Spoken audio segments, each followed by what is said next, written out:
गुरचरणजीत सिंह जी ने मैं 3-4 ਲੈਕਚਰ ਜੋ ਪਿਛਲੇ ਦਿਨ ਹੀ ਸੁਣੇ तो उदों मेरे सानू भी लग्या कि ਅਸੀਂ ਜ਼ਰੂਰ ਇਹ ਮਾਣ ਹਾਸਲ ਕਰੀਏ ਕਿ ਲਾਂਬਾ ਸਾਹਿਬ ਨੂੰ ਪੰਜਾਬੀ ਯੂਨੀਵਰਸਿਟੀ ਦੇ ਇਸ ਮੰਚ ਤੇ ਬੁਲਾ ਕੇ ਸੱਦ ਕੇ ਉਹਨਾਂ ਤੋਂ ਲਾਭ ਉਠਾਈਏ, ਸਾਡੇ ਜੋ ਉਦੇਸ਼ ਹਨ ਉਹਨਾਂ ਦੇ ਵਿੱਚ ਉਹਨਾਂ ਦਾ ਯੋਗਦਾਨ ਪਾਈਏ।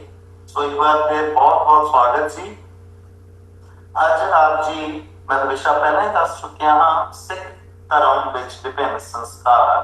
इस विषय पे लगभग 30 तो 35 मिनट का समय, बाकी कोई गल नहीं, जिस तरह सरदार गुरचरण सिंह जी को लगे आप जी का ही समय है। सो मैं हूँ आप जी ਸਰੋਤਿਆਂ ਦੇ ਦਰਮਿਆਨ ना रहता होया सरदार गुरचरणजीत सिंह जी को बेनती करना हाँ कि वो अपना ऑनलाइन विख्यान शुरू करें। वाहिगुरू जी का खालसा, वाहिगुरू जी की फतेह।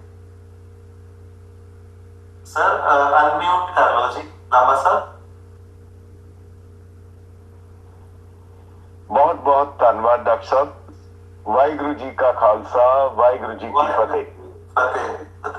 मैनू बहुत माण महसूस हो रहा है कि सिख पंथ की ही मैं तो कहांगा जिहड़ी ये सिरमौर संस्था है, जिहड़ी पंजाबी यूनिवर्सिटी जिसका बहुत योगदान है, और उसके वलों उसके मंच के उत्ते आके कि मैनू भी कुछ बोलने का अपने विचार साझे करने का मौका मिलिया है। दरअसल जिहड़ा विषय दिता है आप जी ने कि सिख धर्म दे विच विभिन्न संस्कार, जिहड़े वख-वख संस्कार हैं, संस्कारां दे नाल ही इंसान की शख्सियत मुकम्मल होती है। ते सिख की जो शख्सियत है उसकी आरंभता साहिब श्री गुरु नानक देव जी महाराज ने की ते गुरु गोबिंद सिंह साहब ने उसनूं मुकम्मलता प्रदान की, और वो एक संपूर्ण मनुख जिहड़ा है वो संत सपाई के रूप में उन्होंने प्रगट किया है। हुण इस दे विच जदों असीं संस्कारां दी गल करांगे, क्योंकि विषय बहुत वड्डा है और 4 संस्कार जिन्हां दी असीं गल करदे हां ते ਉਹ इतने विशाल हैं कि ਉਹਦੇ ਤੇ कितनियां पुस्तकां लिखियां जा चुकियां हैं, कितने लेक्चर हैं, बहुत कुछ है। पर मेरी कोशिश है कि मैं उन्हां नूं बहुत ही संखेप दे विच एक जान पछाण दे रूप विच, ताकि एक किस्म का इंडेक्स समझ लिया जाए और इसके बाद तत्करा जिहा होए और उसके बाद इहदे ते अध्ययन किया जा सके। एक पंछी चात जही जां एक जान पछाण इस विषय की कीती जाए। सब तो पहली चीज तो 4 संस्कार जदों असीं गल करते हैं सिख पंथ दे विच, सिख मत विच 4 संस्कार हैं। 4 लफज बहुत ही महत्वपूर्ण हैं। 4 का अंक जो है वो बहुत महत्वपूर्ण है। 4 संस्कार हैं, 4 ही लावां हैं, 4 कुरैता हैं, 4 जुग हैं, 4 किलविक हैं, 4 किस्म दियां अग्नियां हैं, 4 किस्म दे आश्रम हैं, 4 खाणियां हैं, 4 बाणियां हैं, परा बशंती मधमा बैखरी, ते 4 ही तत्त गुरु गोबिंद सिंह साहब ने लिखे हैं। खाक बाद आतिशो आप को रलाओ है। वैसे 5 तत्त हैं जिन्हों स्पेस पर गुरु गोबिंद सिंह साहब जदों फिर फारसी दे विच लिखते हैं तो वो जिहड़ा इस्लामिक वो स्पेस नूं कढ़ दिंदे हैं, नफी कर दिंदे हैं। सो गुरु साहब ने उसनूं 4 जिहड़े तत्त हैं खाक बाद आतिशो आप को रलाओ किया है। 4 पदार्थ हैं, 4 मजहब हैं, 4 मुक्तियां हैं, 4 यार हैं, 4 वर्ण हैं। सो ये 4 बड़ा महत्वपूर्ण है सिख पंथ दे इस एंगल तो भी, क्योंकि इस दे विच भी 4 लामा, 4 कुरैता और 4 संस्कार। इहदी बुनियाद जो है ये नहीं कि सिख रहत मर्यादा ने ये नियत कीते हैं। दरअसल ये संस्कार साहिब श्री गुरु नानक देव जी महाराज तो शुरू होंदे हैं और जिहदी संपूर्णता गुरु गोबिंद सिंह साहब करते हैं, और ये सारे दे सारे सिख रहत मर्यादा विच बड़े विस्तार सहित अंकित किए गए हैं। हुण जदों इन्हां नूं अंकित किया गया है तो उस दे विच एक चीज वेखण वाली है कि इन्हां 4 नूं अंकित करन दा जिहड़ा प्रोसेस सी 1925 विच शुरू होया। 1925 विच जदों श्रोमणी कमेटी की स्थापना हुंदी है तब पहला मता जो पास किया जाता है वो ये है कि साडी रहत मर्यादा कोडिफाई होनी चाहिए है। ਉਹਨੂੰ ਬਕਾਇਦਾ ਲਿਖਤੀ ਰੂਪ ਵਿੱਚ ਹੋਣਾ ਚਾਹੀਦਾ।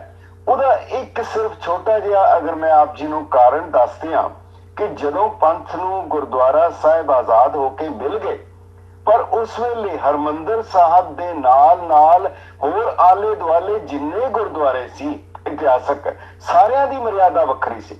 ਹਰ ਗੁਰਦੁਆਰੇ ਦੀ ਮਰਿਆਦਾ ਵੱਖ-ਵੱਖ ਸੀ।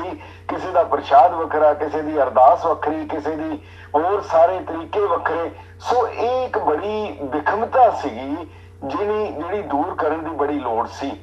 ਅਗਰ ਇਹ ਰਹਿਤ ਮਰਿਆਦਾ ਨਾ ਬਣੀ ਹੁੰਦੀ ਤਾਂ ਅੱਜ ਜੋ ਹਾਲ ਹੁੰਦਾ, ਜਿਵੇਂ ਹਰ ਡੇਰੇ ਦੀ ਵੱਖਰੀ ਵੱਖਰੀ ਆਪਣੀ ਮਰਿਆਦਾ ਹੈ, ਸ਼ਾਇਦ ਹਰ ਗੁਰਦੁਆਰੇ ਦੀ ਆਪਣੀ ਮਰਿਆਦਾ ਹੁੰਦੀ, ਤੁਹਾਨੂੰ ਪ੍ਰਸ਼ਾਦ ਵੱਖਰਾ ਮਿਲਦਾ, ਅਰਦਾਸ ਵੱਖਰੀ ਹੁੰਦੀ, ਨਿਤਨੇਮ ਵੱਖਰਾ ਹੁੰਦਾ। ਸੋ ਖੈਰ ਉਹ ਇੱਕ ਵੱਖਰਾ ਸਬਜੈਕਟ ਹੈ। ਹੁਣ ਬਹੁਤ ਹੀ ਸੰਖੇਪ ਦੇ ਵਿੱਚ ਹਰ ਧਰਮ ਨੇ ਆਪਣੇ ਕੋਈ ਨਿਯਮਾਵਲੀ ਬਣਾਈ ਹੈ, ਪਰ ਇਹਦੇ ਵਿੱਚ ਇੱਕ ਚੀਜ਼ ਪੁੱਛੀ ਜਾ ਸਕਦੀ ਹੈ, ਕਈ ਵਾਰ ਪੁੱਛਦੇ ਹੈ ਕਿ ਜਦੋਂ ਕੋਈ ਮੰਨਦਾ ਹੀ ਨਹੀਂ, ਜਦੋਂ ਬਹੁਤ ਬੰਦੇ ਇਸ ਨੂੰ ਨਹੀਂ ਮੰਨਦੇ, ਫਿਰ ਇਹਨੂੰ ਲਿਖਣ ਦੀ ਲੋੜ ਕੀ ਪੈ ਗਈ? ਤੁਸੀਂ ਲਿਖ ਦਿੱਤਾ, ਕੌਮ ਨੇ ਬਣਾ ਲਿਆ, ਪਰ ਲੋਕ ਤੇ ਮੰਨਣ ਵਾਲੇ ਮੰਨਣ ਨਾ, ਫਿਰ ਫਾਇਦਾ ਕੀ ਹੈ? ਮੈਨੂੰ ਇੱਕ ਗੱਲ ਯਾਦ ਆਉਂਦੀ ਹੈ ਕਿ ਇੱਕ ਵਾਰ ਕਿਸੇ ਰੇਲਵੇ ਸਟੇਸ਼ਨ ਦੇ ਉੱਤੇ ਕੋਈ ਬੰਦਾ ਬੜੇ ਗੁੱਸੇ ਵਿੱਚ ਉਹ ਗਿਆ ਸਟੇਸ਼ਨ ਮਾਸਟਰ ਦੇ ਕੋਲ, ਉਹਨੂੰ ਕਹਿਣ ਲੱਗਾ ਕਿ ਜੇ ਤੁਸੀਂ ਗੱਡੀਆਂ ਟਾਈਮ ਸਿਰ ਨਹੀਂ ਚਲਾਉਣੀਆਂ ਹੁੰਦੀਆਂ ਤੇ ਤੁਸੀਂ ਇਹ ਟਾਈਮ ਟੇਬਲ ਕਿਉਂ ਛਪਾਉਂਦੇ ਹੋ, ਕਿਉਂ ਛਾਪਦੇ ਹੋ? ਉਹ ਕਹਿਣ ਲੱਗਾ, ਜਨਾਬ ਜੇ ਅਸੀਂ ਟਾਈਮ ਟੇਬਲ ਨਹੀਂ ਛਾਪਾਂਗੇ ਤੁਹਾਨੂੰ ਪਤਾ ਕਿੱਦਾਂ ਲੱਗੇਗਾ ਕਿ ਗੱਡੀ ਲੇਟ ਹੈ। ਸੋ ਇਹ ਕਿਸਮ ਦਾ ਟਾਈਮ ਟੇਬਲ ਹੈ, ਇੱਕ ਪੈਮਾਨਾ ਹੈ। ਇਹ ਦੇਖ ਕੇ ਸਾਨੂੰ ਪਤਾ ਲੱਗਦਾ ਹੈ ਅਸੀਂ ਆਪਣੀ ਮੰਜ਼ਿਲ ਤੋਂ ਕਿੰਨੀ ਦੂਰ ਆ, ਕਿੰਨੇ ਥਿੜਕੇ ਆ, ਕਿੰਨੇ ਕੁਸਦੇ। ਇਹ ਇੱਕ ਬੈਂਚਮਾਰਕ ਹੈ। ਇਸ ਕਰਕੇ ਹਰ ਵਿਅਕਤੀ ਨੂੰ, ਹਰ ਸਿੱਖ ਨੂੰ ਜਾਂ ਹਰ ਅਖਵਾਂਦੇ ਸਿੱਖ ਨੂੰ ਜਿਹੜੀ ਸਿੱਖ ਰਹਿਤ ਮਰਿਆਦਾ ਪੰਥ ਪ੍ਰਵਾਨਿਤ ਹੈ ਉਸ ਦੀ ਕਾਪੀ ਜ਼ਰੂਰ ਹੋਣੀ ਚਾਹੀਦੀ।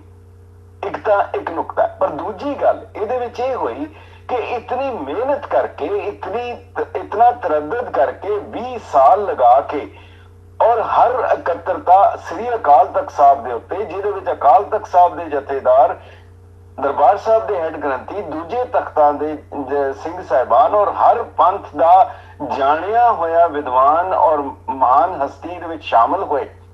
पर एक ऐसा कॉन्स्टिट्यूशन सी, साडा संविधान सी, पर जदों इसनूं छापिया गया, मेरा ख्याल है जितनी कि अणगहली इहदे छापण विच कीती, हर एडिशन दे विच कुछ ना कुछ छापे दीयां गलतियां या जानबूझ के या की होया, बहुत जिहड़ियां तब्दीलियां हो गईयां जिहड़ियां कि बहुत असर करदियां। खैर वो एक वखरा विषय, जदों कदी सिख रहत मर्यादा दे उत्ते विस्तार सहित गल होएगी तां ओहदे ते उहनां दा जिक्र कीता जा सकदा है। हुण हर धर्म दे विच संस्कार हन।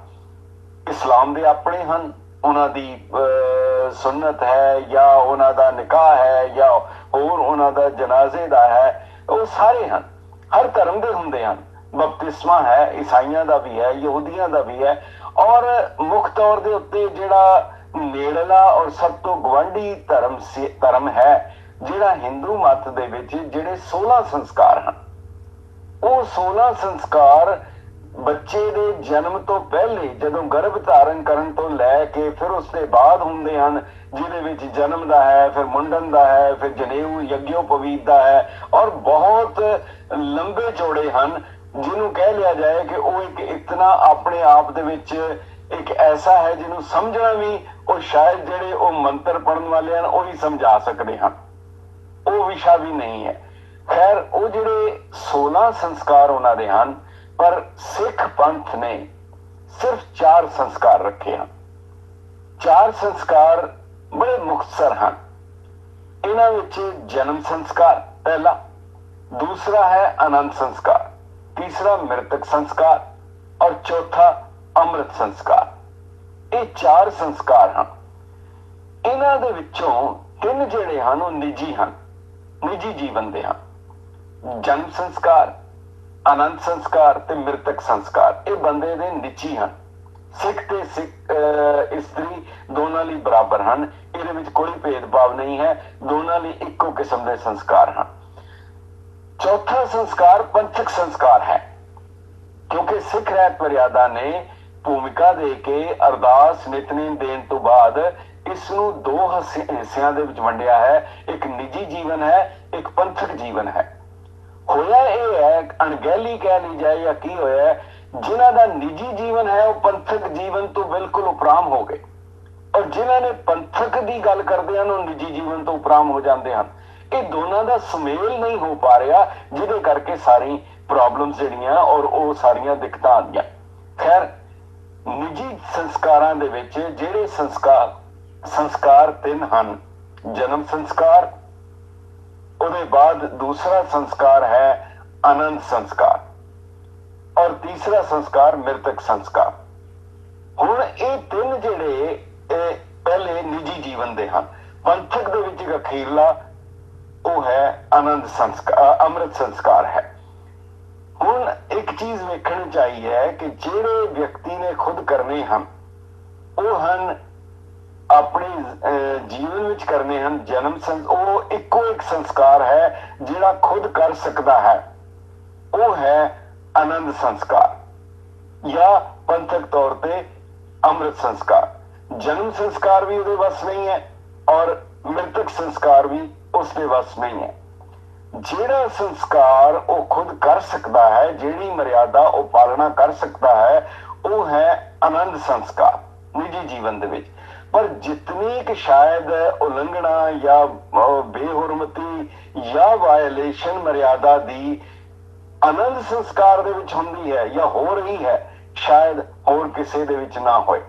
ਔਰ ਖਾਸ ਕਰਕੇ ਸਾਡੇ ਮਤ ਦੇ ਮੰਨਣ ਵਾਲਿਆਂ ਵਿੱਚ ਜਿਤਨੀ ਇਸ ਦੀ ਬੇਹੁਰਮਤੀ ਕੀਤੀ ਜਾਂਦੀ ਹੈ, ਇਸ ਦੀ ਵੀ ਸ਼ਾਇਦ ਇਹ ਵੀ ਲਾਮਿਸਾਲ ਹੋਏ। ਤੋ ਘੱਟੋ ਘੱਟ ਪਰਪਸ ਜਿਹੜਾ ਮਕਸਦ ਇਹ ਹੁੰਦਾ ਹੈ ਕਿ ਪਤਾ ਲੱਗ ਜਾਏ ਕਿ ਹੈ ਕੀ, ਉਹਦੇ ਬਾਅਦ ਅਗਲੀ ਚੀਜ਼ ਜਿਹੜੀ ਹੈ ਉਹ ਅਗਲੀ ਅਵਸਥਾ ਆਉਂਦੀ ਹੈ। ਮਾਸਟਰ ਤਾਰਾ ਸਿੰਘ ਜੀ ਕਿਹਾ ਕਰਦੇ ਸਨ ਕਿ ਗਲਤੀ ਦੀ ਸਮਝ ਆ ਜਾਏ, ਅੱਧੀ ਗਲਤੀ ਠੀਕ ਹੋ ਜਾਂਦੀ ਹੈ, ਮੰਨ ਲੈਣ ਨਾਲ ਪੂਰੀ ਠੀਕ ਹੋ ਜਾਂਦੀ ਹੈ। ਸੋ ਅਗਰ ਇਸ ਨਜ਼ਰੀਏ ਤੋਂ ਵੀ ਦੇਖਿਆ ਜਾਏ ਕਿ ਜਾਣਕਾਰੀ ਹਾਸਲ ਹੋ ਜਾਏ ਕਿ ਹੈ ਕੀ ਚੀਜ਼ ਹੈ, ਕਿਉਂਕਿ ਕਈ ਵਾਰੀ ਜਦੋਂ ਗੱਲ ਕੀਤੀ ਜਾਂਦੀ ਹੈ ਕਹਿੰਦੇ ਅੱਛਾ ਸਾਨੂੰ ਤੇ ਪਤਾ ਹੀ ਨਹੀਂ ਹੈਗਾ। ਬੜਾ ਛੋਟਾ ਜਿਹਾ ਕਿਤਾਬਚਾ ਹੈ, ਉਹ ਹਰ ਘਰ ਦੇ ਵਿੱਚ ਹਰ ਵੇਲੇ ਹੋਣਾ ਚਾਹੀਦਾ ਹੈ, ਇੱਕ ਰੈਫਰੈਂਸ ਮੈਨੂਅਲ ਹੈਗਾ। ਹੁਣ ਪਹਿਲਾ ਜਿਹੜਾ ਸੰਸਕਾਰ ਹੈ, ਅਗਰ ਮੈਂ ਉਸ ਦੀ ਗੱਲ ਕਰਾਂ ਤਾਂ ਉਹ ਜਨਮ ਤੇ ਨਾਮ ਸੰਸਕਾਰ ਹੈ। ਇਸ ਦੀਆਂ ਤਿੰਨ ਮੱਦਾਂ ਹਨ ਸਿੱਖ ਰਹਿਤ ਮਰਿਆਦਾ ਦੇ ਵਿੱਚ। ਇਹਦੇ ਵਿੱਚ ਇੱਕ ਬੜੀ ਬਾਕਮਾਲ ਹੈ ਕਿ ਇਹਦੇ ਵਿੱਚ ਜਨਮ ਤੇ ਨਾਮ ਸੰਸਕਾਰ ਦੇ ਵਿੱਚ ਹੈ ਜਨਮ ਦੇ ਵੇਲੇ ਕੀ ਕਰਨਾ ਹੈ, ਕਿਸ ਤਰ੍ਹਾਂ ਸ਼ਬਦ ਪੜ੍ਹਨੇ ਹਨ, ਕਿਵੇਂ ਬੱਚੇ ਦੀ ਪਰਵਰਿਸ਼ ਕਰਨੀ ਹੈ, ਔਰ ਉਹਦੇ ਵਿੱਚ ਕੀ ਕਰਨਾ ਹੈ ਤੇ ਕੀ ਨਹੀਂ ਕਰਨਾ। ਨਾਮ ਸੰਸਕਾਰ ਹੈ ਕਿਸ ਤਰ੍ਹਾਂ ਬੱਚੇ ਦਾ ਗੁਰਦੁਆਰੇ ਲਿਜਾ ਕੇ ਸਾਹਿਬ ਸ੍ਰੀ ਗੁਰੂ ਗ੍ਰੰਥ ਸਾਹਿਬ ਦੇ ਵਿੱਚੋਂ ਉਸਦਾ ਨਾਮ ਅੱਖਰ ਦੇ ਵਿੱਚ ਚੁਣਨਾ ਹੈ।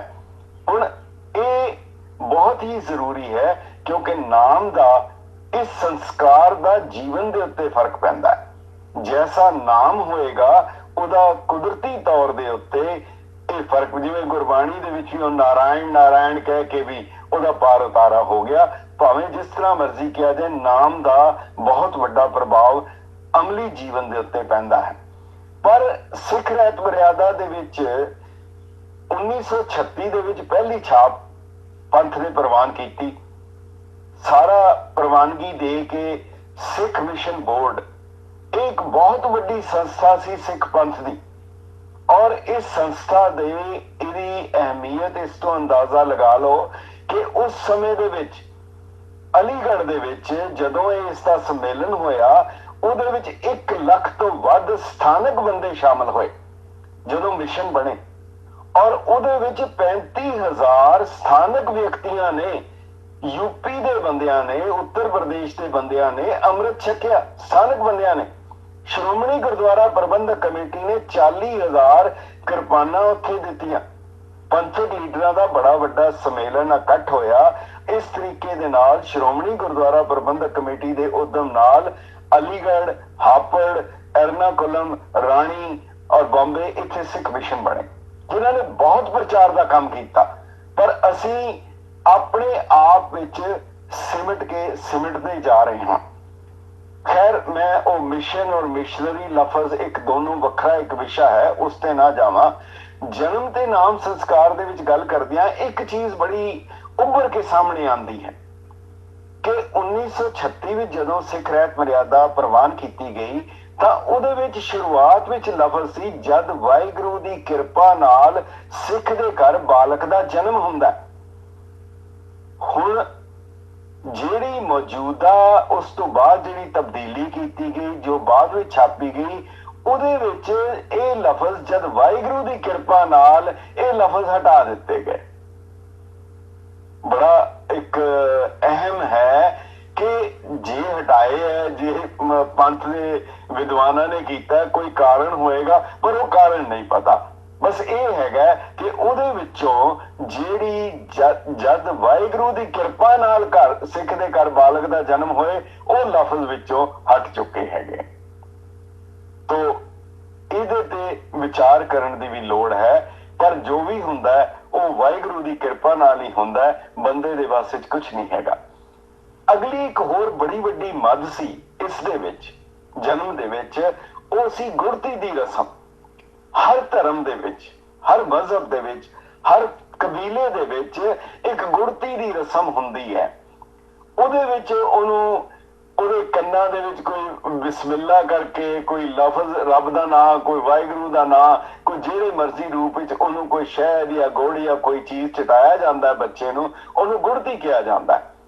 ਔਰ ਇਹਦੇ ਵਿੱਚ ਵੀ 1936 ਵਾਲੀ ਜਿਹੜੀ ਸਾਡੀ ਸੰਸਕਾਰ ਸੀ, ਉਹਦੇ ਵਿੱਚ ਗੁੜਤੀ ਦੀ ਰਸਮ ਲਿਖੀ ਸੀ ਕਿ ਇੱਕ ਬਾਟੇ ਦੇ ਵਿੱਚ ਪਤਾਸੇ ਪਾ ਕੇ ਉਹਦੇ 'ਚ ਉਹਨੂੰ ਕਿਰਪਾਨ ਦੇ ਨਾਲ ਹੱਲ ਕਰਦਿਆਂ ਹੋਇਆਂ ਉਹ ਜਿਹੜਾ ਜਲ ਹੈ ਉਹ ਬੱਚੇ ਦੇ ਜਪਜੀ ਸਾਹਿਬ ਦਾ ਪਾਠ ਕਰਦਿਆਂ ਹੋਇਆਂ ਉਹ ਬੱਚੇ ਦੇ ਮੂੰਹ ਦੇ ਵਿੱਚ ਕਿਰਪਾਨ ਦੀ ਨੋਕ ਦੇ ਨਾਲ ਉਹ ਪਾਇਆ ਜਾਏ।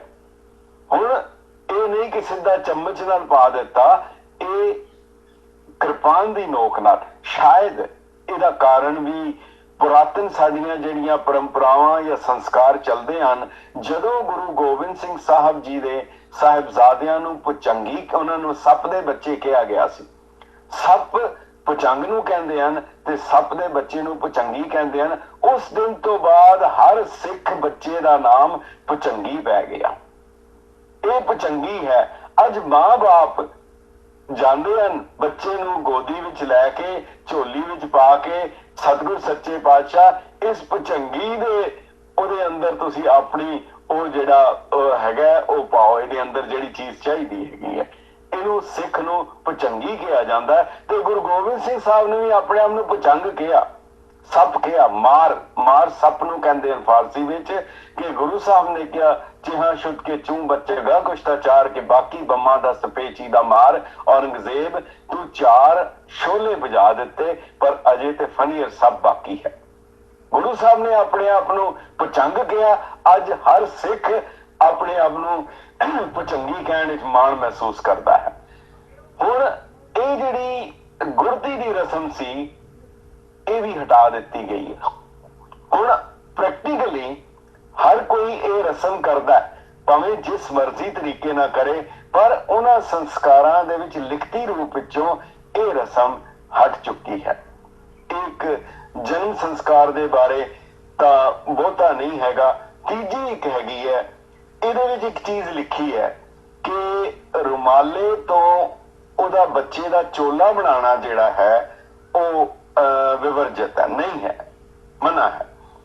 ਹੁਣ ਮੈਂ ਦਾਸ ਪਟਨਾ ਸਾਹਿਬ ਰਹੇ ਕਈ ਸਾਲ ਤੇ ਉੱਥੇ ਇੱਕ ਚੀਜ਼ ਵੇਖੀ ਸੀ, ਜਦੋਂ ਨਵੇਂ ਬੱਚੇ ਦਾ ਜਨਮ ਹੁੰਦਾ ਹੈ ਤੇ ਸੰਗਤ ਲੈ ਕੇ ਬੱਚੇ ਨੂੰ ਪਟਨਾ ਸਾਹਿਬ, ਤਖਤ ਸਾਹਿਬ ਜਾਂਦੇ ਸੀ ਔਰ ਉੱਥੋਂ ਭਾਈ ਸਾਹਿਬ ਕੋਲੋਂ ਮੰਗ ਕਰਦੇ ਸੀ ਕਿ ਇੱਕ ਰੁਮਾਲਾ ਦੇ ਦਿਓ, ਔਰ ਉਸ ਰੁਮਾਲੇ ਦਾ ਉਹ ਬੱਚੇ ਦੇ ਚੋਲੇ ਦੇ ਰੂਪ ਵਿੱਚ, ਇੱਕ ਸਿਰੋਪਾਵ ਦੇ ਰੂਪ ਵਿੱਚ ਸੀਗਾ। ਉਸ ਨੂੰ ਨਿਰਾਦਰੀ ਲਈ ਨਹੀਂ, ਬਲਕਿ ਬੱਚੇ ਨੂੰ ਸਿਰੋਪਾਵ ਦੇ ਤੌਰ ਦੇ ਉੱਤੇ ਉਹ ਮਹਿਸੂਸ ਕਰਦੇ ਸਨ। ਮਗਰ ਹੁਣ ਇਹ ਰਸਮ ਜਿਹੜੀ ਹੈ ਉਸ ਨੂੰ ਨਹੀਂ ਕੀਤਾ ਗਿਆ। ਇਹ ਨਹੀਂ ਹੈ ਕਿ ਸਿੱਖ ਰਹਿਤ ਮਰਿਆਦਾ ਜੋ ਬਣ ਚੁੱਕੀ ਹੈ ਉਹਦੇ ਵਿੱਚ ਕੋਈ ਤਬਦੀਲੀ ਨਹੀਂ ਹੋ ਸਕਦੀ, ਪਰ ਆਪ ਹੁਦਰੇਪਨ ਨਾਲ ਨਹੀਂ, ਪੰਥਕ ਤੌਰ ਦੇ ਉੱਤੇ ਜਿਸ ਢੰਗ ਤਰੀਕੇ ਦੇ ਨਾਲ ਇਤਨੇ ਵਿਦਵਾਨਾਂ ਨੇ ਉਹਨੂੰ ਕੀਤੀ, ਅਗਰ ਮੈਨੂੰ ਕੋਈ ਚੀਜ਼ ਨਹੀਂ ਸਮਝ ਆ ਰਹੀ, ਨਹੀਂ ਪਸੰਦ ਆ ਰਹੀ, ਇਹਦਾ ਪਹਿਲੀ ਗੱਲ ਤਾਂ ਹੈ ਕਿ ਮੈਂ ਇਹ ਸਮਝਣ ਦੀ ਕੋਸ਼ਿਸ਼ ਕਰਾਂ ਕਿ ਕਿਉਂ ਹੈ। ਔਰ ਦੂਜੀ ਚੀਜ਼ ਹੈ, ਪਹਿਲਾਂ ਤੇ ਮੰਨਣਾ ਪਏਗਾ ਫਿਰ ਉਸ ਨੂੰ ਸਮਝਣਾ ਪਏਗਾ, ਫਿਰ ਪੰਥਕ ਫੋਰਮ ਦੇ ਉੱਤੇ ਉਸ ਦੀ ਵਿਚਾਰ ਕੀਤੀ ਜਾਏ। ਮੈਂ ਆਪਣੇ ਆਪ ਨਿੱਜੀ ਤੌਰ ਦੇ ਉੱਤੇ ਅਗਰ ਕੋਈ ਨਿਰਣਾ ਦਿੰਦਾ ਹੈ, ਇਹ ਬਹੁਤ ਵੱਡੀ ਪੰਥ ਵਿਰੋਧੀ ਕਾਰਵਾਈ ਹੈ ਕਿ ਇਹ ਬਾਣੀ ਹੈ, ਇਹ ਬਾਣੀ ਨਹੀਂ ਹੈ, ਇਹ ਰਸਮ ਠੀਕ ਹੈ, ਇਹ ਨਹੀਂ ਹੈ। ਇਸ ਤਰ੍ਹਾਂ ਦੀਆਂ ਗੱਲਾਂ ਕਰਨੀਆਂ ਇਹ ਬਹੁਤ ਵੱਡਾ ਆਪ ਹੁਦਰਾਪਨ ਹੈ ਔਰ ਆਪਣੇ ਆਪ ਨੂੰ ਸਿੱਖੀ ਤੋਂ ਸਵੈਮ ਖਾਰਜ ਕਰਨ ਵਾਲੀ ਗੱਲ ਹੈ। ਦੂਸਰੀ ਜਿਹੜੀ ਮੱਦ ਜ਼ਿਕਰ ਕੀਤਾ, ਜਿਹੜੀ ਸਿੱਖ ਦੇ ਹੱਕ ਆਪਣੇ ਹੱਥ ਵਿੱਚ ਹੈ, ਉਹ ਹੈ ਆਨੰਦ ਸੰਸਕਾਰ। ਹੁਣ ਆਨੰਦ ਸੰਸਕਾਰ ਦੀਆਂ 17 ਮੱਦਾਂ ਹਨ। ਬਹੁਤ ਵੱਡਾ ਇੱਕ ਚੈਪਟਰ ਹੈ ਔਰ ਇਸ ਦੇ ਵਿੱਚ ਇਹ ਕਾਫੀ ਇਸ ਨੂੰ ਅਹਿਮ ਵੀ ਹੈ।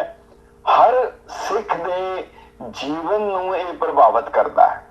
ਹੁਣ ਆਨੰਦ ਸੰਸਕਾਰ ਦੀ ਜਦੋਂ ਗੱਲ ਆਉਂਦੀ ਹੈ ਤਾਂ ਇਹਦੇ ਵਿੱਚ ਕੁਝ ਨੁਕਤੇ ਵਿਚਾਰ ਕਰਨ ਵਾਲੇ ਹਨ ਕਿ ਸਿੱਖ ਮਤ ਦੇ ਵਿੱਚ ਆਨੰਦ ਸੰਸਕਾਰ ਕੇਵਲ ਦੋ ਸਰੀਰਾਂ ਦਾ ਮਿਲਾਪ ਨਹੀਂ ਹੈ, ਇਹ ਦੋ ਆਤਮਾਵਾਂ ਦਾ ਮਿਲਾਪ ਹੋ ਕੇ ਇੱਕ ਜੋਤ ਦੋਏ ਮੂਰਤੀ ਵਾਲੀ ਗੱਲ ਹੈ ਔਰ ਇਹਨਾਂ ਦੋਨਾਂ ਨੇ ਜ਼ਿੰਦਗੀ ਦਾ ਸਫ਼ਰ ਕਰਦਿਆਂ ਹੋਇਆਂ ਵਾਹਿਗੁਰੂ ਦੀ ਪ੍ਰਾਪਤੀ ਤੱਕ ਇਹ ਮਕਸਦ ਹੈ।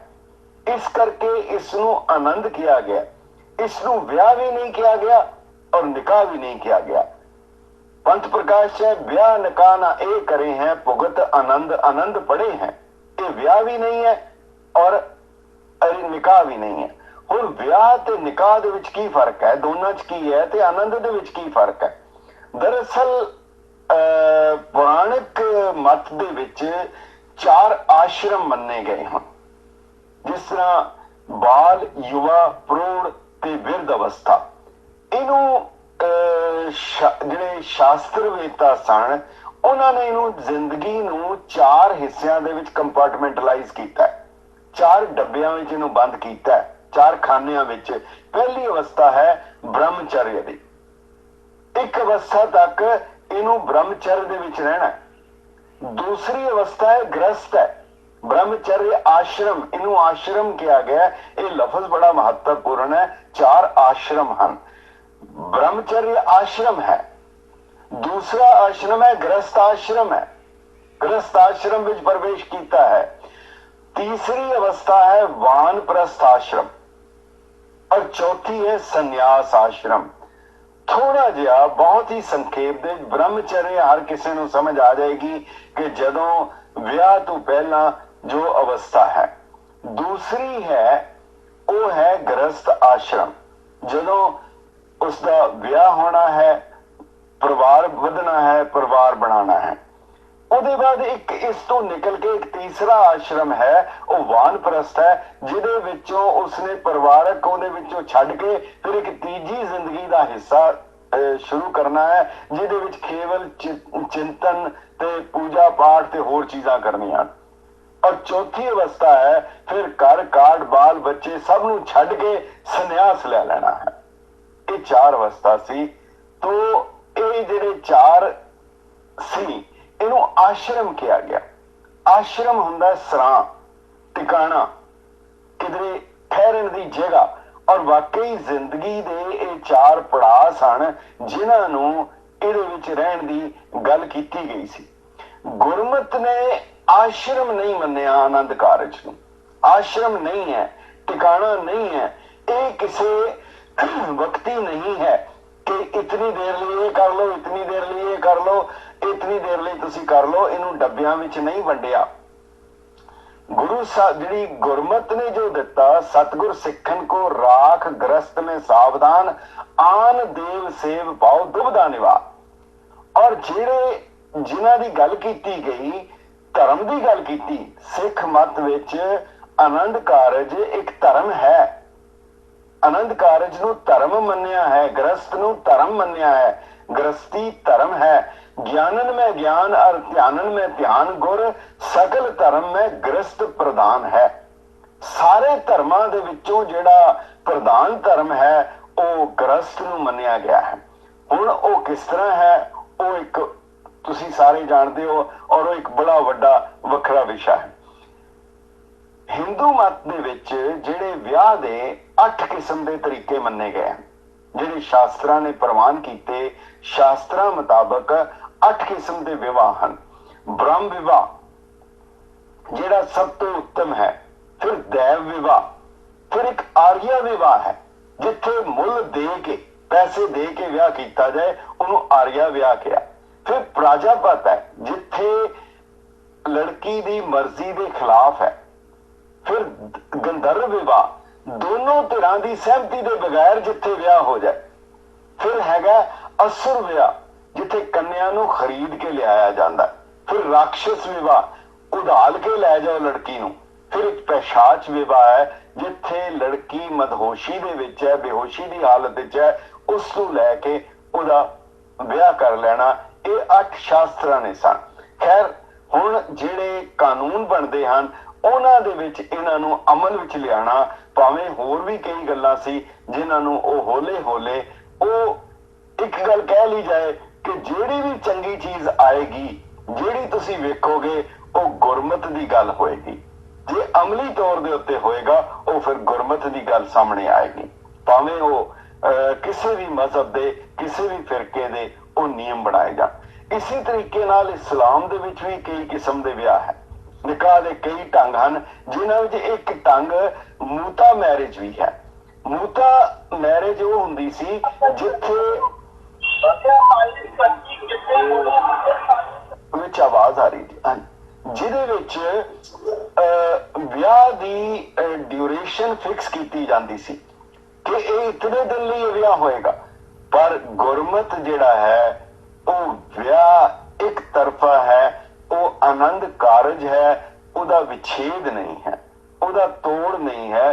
ਪੂਰੇ ਸਿੱਖ ਮਤ ਦੇ ਵਿੱਚ, ਗੁਰਮਤ ਦੇ ਵਿੱਚ ਉਹਦੀ ਇਹ ਨਹੀਂ ਹੈ ਕਿ ਅਸੀਂ ਇਸ ਨੂੰ ਤੋੜ ਦਈਏ, ਉਹ ਨਹੀਂ ਹੈਗਾ ਸਿੱਖ ਜਿਹੜੇ ਪ੍ਰਿੰਸੀਪਲ ਸਨ। ਖੈਰ, ਅਸੀਂ ਅੱਗੇ ਦੇਖੀਏ ਕਿ ਹੁਣ ਗੁਰਮਤ ਦੇ ਵਿੱਚ ਜਦੋਂ ਆਨੰਦ ਕਾਰਜ ਕੀਤਾ ਜਾਂਦਾ, ਉਹਦੇ ਵਿੱਚ ਲਾਵਾਂ ਹੈ, ਪਰਕਰਮਾ ਹੈ, ਪ੍ਰਦਛਣਾ ਹੈ। ਇਹ ਬੜਾ ਇੱਕ ਦਿਲਚਸਪ ਜਿਹਾ ਜੇਕਰ ਦੇਖਿਆ ਜਾਏ ਕਿ ਇੱਕ ਬੜਾ ਛੋਟਾ ਜਿਹਾ ਹਵਾਲਾ ਲਿਆ ਜਾ ਸਕਦਾ ਹੈ। ਮੈਂ ਥੋੜਾ ਜਿਹਾ, ਚੌਕੇ ਵਿਦਵਾਨ ਔਰ ਵਿਦਿਆਰਥੀ ਔਰ ਯੂਨੀਵਰਸਿਟੀ ਦੀ ਗੱਲ ਹੈ ਤੇ ਮੈਂ ਉਹਦੇ ਹਵਾਲੇ ਨਾਲ ਗੱਲ ਕਰਾਂ। ਫਿਜ਼ਿਕਸ ਦਾ ਇੱਕ ਬੜਾ ਛੋਟਾ ਜਿਹਾ formula, work is equal to force into displacement. Work ਕੀ ਹੈ, ਕਿੰਨਾ ਹੋਇਆ, ਇਹਨੂੰ ਨਾਪਿਆ ਜਾਂਦਾ ਹੈ ਫੋਰਸ। ਉਹਦੇ ਨਾਲ ਕਿੰਨੇ ਹਾਰਸ ਪਾਵਰ ਦੀ ਤਾਕਤ ਲੱਗੀ ਹੈ, ਔਰ ਉਹਦੇ ਬਾਅਦ ਉਹਨੂੰ ਜ਼ਰਬ ਦਿੱਤੀ ਜਾਂਦੀ ਹੈ, ਮਲਟੀਪਲਾਈ ਕੀਤਾ ਜਾਂਦਾ ਹੈ, ਡਿਸਪਲੇਸਮੈਂਟ ਕਿੰਨੀ ਹੋਈ ਹੈ। ਅਗਰ ਡਿਸਪਲੇਸਮੈਂਟ 0 ਹੈ, ਵਰਕ 0 ਹੈ। ਸੋ ਜੇਕਰ ਅਗਰ ਜਿੰਨੇ ਮਰਜ਼ੀ ਕਰਮਕਾਂਡ ਕੀਤੇ, ਸਭ ਕੁਝ ਕੀਤੇ, ਹਰ ਚੀਜ਼ ਕਰ ਲਈ, ਮਗਰ ਅਖੀਰ ਦੇ ਵਿੱਚ ਅਗਰ ਵਾਹਿਗੁਰੂ ਵੱਲ ਡਿਸਪਲੇਸਮੈਂਟ ਨਹੀਂ ਹੋਈ, ਤਾਂ ਫਿਰ ਉਹੀ ਗੱਲ ਜਿਹੜੀ ਸੱਚੇ ਪਾਤਸ਼ਾਹ ਨੇ ਕਹੀ, ਕੂਰ ਕ੍ਰਿਆ ਉਰਜਿਓ ਸਭ ਹੀ ਜਗ ਸ੍ਰੀ ਭਗਵਾਨ ਕੋ ਭੇਦ ਨਾ ਪਾਇਓ। ਅਗਰ ਉਹ ਡਿਸਪਲੇਸਮੈਂਟ ਇਸ ਸਾਰੇ ਮਕਸਦ ਦਾ, ਆਨੰਦ ਕਾਰਜ ਦਾ ਮੇਨ ਮਕਸਦ, ਮੁੱਖ ਮੰਤਵ ਹੈ ਕਿ ਤੁਹਾਡੀ ਵਾਹਿਗੁਰੂ ਦੇ ਨਾਲ ਕਿੰਨੀ ਕੁ ਨੇੜਤਾ ਆਈ ਹੈ। ਉਸ ਦੇ ਵਿੱਚ ਜਿਹੜੀ ਸਭ ਤੋਂ ਵੱਡੀ ਗੱਲ ਕੀਤੀ ਗਈ, ਲਾਵਾਂ ਦੀ ਪਹਿਲੀ ਸ਼ਰਤ ਰੱਖੀ ਗਈ, ਹਰ ਪਹਿਲੀ ਲਾਉ ਪ੍ਰਵਿਰਤੀ ਕਰਮ ਦ੍ਰਿੜਾਇਆ ਬਲਰਾਮ ਜੀਓ। ਪ੍ਰਵਿਰਤ ਹੋਣਾ ਹੈ ਸੰਸਾਰ ਚੋਂ, ਨਿਵਰਤ ਨਹੀਂ ਹੋਣਾ, ਭੱਜਣਾ ਨਹੀਂ ਹੈ। ਨਾ ਤਾਂ ਇਹਦੇ ਵਿੱਚੋਂ ਸੰਨਿਆਸ ਲੈਣਾ ਤੇ ਨਾ ਹੀ ਕਿਧਰੇ ਹੋਰ ਚਲੇ ਜਾਣਾ, ਇਹਦੇ ਵਿੱਚ ਤੁਹਾਨੂੰ ਰਹਿਣਾ ਪੈਣਾ ਹੈ। ਇਹ ਪਹਿਲੀ ਸ਼ਰਤ ਹੈ, ਪ੍ਰਵਿਰਤੀ ਕਰਮ ਦ੍ਰਿੜਾਇਆ ਬਲਰਾਮ ਜੀਓ। ਅਗਲੀ ਹੈ ਫਿਰ ਬਾਣੀ ਬ੍ਰਹਮਾ ਵੇਦ ਧਰਮ ਦ੍ਰਿੜੋ ਪਾਪ ਤਜਾਇਆ ਬਲਰਾਮ ਜੀਓ। ਧਰਮ ਨੂੰ ਦ੍ਰਿੜ ਕਰਨਾ ਹੈ। ਹੁਣ ਧਰਮ ਨੂੰ ਦ੍ਰਿੜ ਕਰਨ ਲਈ, ਧਰਮ ਦ੍ਰਿੜ ਤਾਂ ਹੋਏਗਾ ਜੇ ਪਾਪ ਤਜਿਆ ਜਾਏਗਾ। ਪਾਪ ਕਿੱਦਾਂ ਤਜਿਆ ਜਾਏਗਾ? ਪਾਪ ਕੀ ਚੀਜ਼ ਹੈ? ਬਹੁਤ ਛੋਟਾ, ਕਿਉਂਕਿ ਇਹਦਾ ਜ਼ਰੂਰੀ ਅੰਗ ਹੈ ਲਾਵਾਂ ਦਾ। ਪਾਪ ਤਜਾਇਆ ਇਹ ਸ਼ਰਤ ਹੈ। ਦਰਅਸਲ ਲਾਵਾਂ ਹੁੰਦੀਆਂ, ਉਹ ਜਿਸ ਵੇਲੇ ਲਾਵਾਂ ਦਾ ਟਾਈਮ ਆਉਂਦਾ ਹੈ, ਉਸ ਵੇਲੇ ਕੁਝ ਪ੍ਰਾਣੀ ਸੌਂਦੇ ਹਨ, ਬਾਕੀ ਸਾਰੇ ਜਿਹੜੇ ਆ ਦੂਜੇ ਪਾਸੇ ਅੱਗੇ ਪਿੱਛੇ ਹੁੰਦੇ ਹਨ। ਮਗਰ ਇਹ ਜਿਹੜੀ ਇਤਨੀ ਮਹੱਤਵਪੂਰਨ ਸਾਡੇ ਸਰੀਰ ਦਾ ਜਿਹਨੇ ਜੀਵਨ ਬਣਾਉਣਾ ਹੈ, ਉਹਦੇ ਉੱਤੇ ਕਿੰਨਾ ਕੁ ਅਸੀਂ ਧਿਆਨ ਦਿੰਦੇ ਹਾਂ, ਇਹ ਹੁਣ ਸਾਡੇ ਆਗੂਆਂ ਦਾ ਤੇ ਵਿਦਵਾਨਾਂ ਦਾ ਕੰਮ ਹੈ। ਪਾਪ ਤੇ अपराध, ये दो चीजां हैं। एक पाप है, एक अपराध है। किसी चीज ਨੂੰ ਕਿਸੇ ਦਾ ਕਤਲ ਕਰ ਦੇਣਾ, ਕਿਸੇ ਦੀ ਇੱਜ਼ਤ ਲੁੱਟ ਲੈਣੀ, ਕਿਸੇ ਦਾ ਘਰ ਸਾੜ ਦੇਣਾ, ਕਿਸੇ ਨੂੰ ਮਾਰ ਦੇਣਾ, ਕਿਸੇ ਨੂੰ ਲੁੱਟ ਲੈਣਾ, ਇਹ ਕ੍ਰਾਈਮ ਹੈ, ਅਪਰਾਧ ਹੈ। ਅਪਰਾਧ ਨੂੰ ਸਟੇਟ ਕੰਟਰੋਲ ਕਰ ਸਕਦੀ ਹੈ, ਕਾਬੂ ਕਰ ਸਕਦੀ ਹੈ, ਮਗਰ ਇਸ ਤੋਂ ਇੱਕ ਪਹਿਲੀ ਅਵਸਥਾ ਹੈ ਜਿਹਨੂੰ ਕਿਹਾ ਜਾਂਦਾ ਹੈ ਪਾਪ। ਮਨ ਦੇ ਵਿੱਚ ਇਹ ਚਿਤਵਣਾ, ਮਨ ਦੇ ਵਿੱਚ ਇਹ ਵਿਚਾਰ ਲਿਆਣੇ, ਇਹ ਪਾਪ ਹੈ। ਜਿਹੜਾ ਵਿਅਕਤੀ ਕ੍ਰਾਈਮ ਨਹੀਂ ਕਰ ਸਕਦਾ, ਉਹ ਮੀਡੀਆ ਦੇ, ਟੀਵੀ ਦੇ, ਹੋਰ ਫਿਲਮਾਂ ਦੇ ਉਹ ਸੀਨ ਦੇਖ ਕੇ ਅਗਰ ਉਹਦੇ ਵਿੱਚੋਂ ਇੰਜੋਇਮੈਂਟ ਲੈ ਰਿਹਾ, ਇਹਦਾ ਮਤਲਬ ਉਹ ਪਾਪ ਕਰ ਰਿਹਾ ਹੈ। ਬੜੀ ਸਿੱਧੀ। ਔਰ ਜੋ ਪਾਪੀ ਨਹੀਂ ਹੈ, ਅਪਰਾਧੀ ਨਹੀਂ ਹੋ ਸਕਦਾ। ਅਪਰਾਧ ਦੀ ਪਹਿਲੀ ਅਵਸਥਾ ਪਾਪ ਹੈ। ਇਸ ਕਰਕੇ ਕਿਹਾ ਗਿਆ ਕਿ ਪਾਪ ਤੋਂ ਜਾਇਆ ਬਲਰਾਮ ਜੀਓ, ਇਹ ਪਾਪ ਨੂੰ ਤਜਣ ਦੀ ਪ੍ਰਕਿਰਿਆ ਇਸ ਦਿਨ ਤੋਂ ਸ਼ੁਰੂ ਹੋਣੀ ਹੈ। अगर आनंद कारज ਦਾ ਹੈ, अगर ਇਹ ਮੁੱਦਾ ਨਹੀਂ ਲਿਆ, ਫਿਰ ਇਹਦਾ ਮਤਲਬ ਹੈ ਇੱਕ ਕਿਸਮ ਦੀ ਸਿਰਫ ਉਹ ਇੱਕ ਪਰੰਪਰਾ ਨੂੰ ਮੰਨ ਕੇ ਤੇ ਇੱਕ ਫਾਰਮੈਲਿਟੀ ਪੂਰੀ ਕੀਤੀ। ਹੁਣ ਲਾਵਾਂ ਲਈਆਂ ਗਈਆਂ, ਪਰਕਰਮਾ ਵਾਰ ਨਹੀਂ ਜਾਣਾ। ਅਸਲ ਵਿੱਚ ਇਸ ਦਾ ਵੀ ਜਿਹੜਾ ਹੈ ਉਹ ਇੱਕ ਕੁਦਰਤ ਤੋਂ ਸਾਰੀ ਚੀਜ਼ ਜਿਹੜੀ ਹੈ ਆਈ ਹੈ। ਕੁਦਰਤ ਦੇ ਵਿੱਚ ਵੀ ਜਿੰਨੇ ਗ੍ਰਹਿ ਹਨ, ਭਾਵੇਂ ਉਹ ਛੋਟੇ ਤੋਂ ਛੋਟਾ, ਵੱਡੇ ਤੋਂ ਵੱਡਾ ਬ੍ਰਹਿਮੰਡ ਹੈ, ਸਾਰੇ ਇੱਕ ਦੂਜੇ ਦੇ ਦੁਆਲੇ ਚੱਕਰ ਕੱਟ ਰਹੇ ਹਨ, ਸਾਰੇ ਇੱਕ ਦੂਜੇ ਦੇ ਦੁਆਲੇ ਗੇੜੇ ਕੱਢ ਰਹੇ ਹਨ। ਭੈ ਵਿੱਚ ਸੂਰਜ, ਭੈ ਵਿੱਚ ਚੰਦ, ਕੋ ਕਰੋੜੀ ਚਲਤ ਨਾ ਅੰਤ। ਇਹ ਇਤਨੀ ਗਰਦਿਸ਼ ਜਿਹੜੀ ਹੈ ਨਾ ਉਹ ਕਰਦੇ ਪਏ। ਹੁਣ ਇਹ ਕੁਦਰਤ ਦਾ ਨਿਯਮ ਹੈ, ਉਹ ਉਸਦੇ ਦੁਆਲੇ ਗਰਦਿਸ਼ ਕਰੀ ਜਾਣੀ, ਉਹਦੇ ਦੁਆਲੇ ਉਹ ਪਰਿਕਰਮਾ ਕਰੀ ਜਾਣੀ, ਇਹ ਗ੍ਰਹਿ ਕਰ ਰਹੇ ਹਨ। ਹੁਣ ਛੋਟੇ ਪੱਧਰ ਤੇ ਆ ਜਾਈਏ, ਕਿਸੇ ਵੀ ਚੀਜ਼ ਦਾ ਸਭ ਤੋਂ ਛੋਟਾ ਪਾਰਟੀਕਲ ਜਿਹੜਾ ਹੈ ਉਹ ਐਟਮ ਹੈ। ਐਟਮ ਹੈ, ਪਰ ਐਟਮ ਵੀ ਸੋਲਿਡ ਨਹੀਂ ਹੈ।